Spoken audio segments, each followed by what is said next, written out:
Hi மக்களே, இன்றைக்கி நம்ம வெங்காயம் தக்காளி மட்டுமே வச்சு ஒரு சாம்பார் எப்படி வைக்கிறதுன்னு பார்ப்போமா?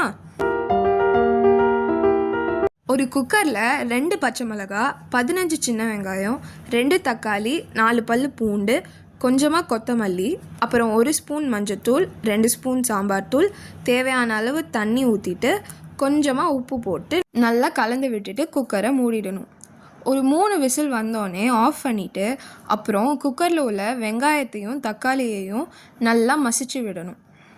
அப்புறம் கொஞ்சமாக கடலை மாவை தண்ணியில் கரைச்சி அதில் ஊற்றி நல்லா கொதிச்சோடனே இறக்கி வச்சிடணும்.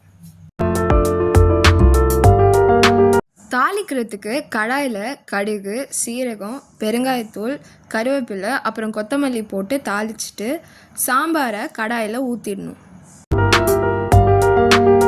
அவ்வளோதான், நமக்கு தேவையான ரோட்டு கடை இட்லி சாம்பார் தயார். இன்னொரு ரெசிபியோடு உங்களை சந்திக்கிறேன். Tata, bye bye.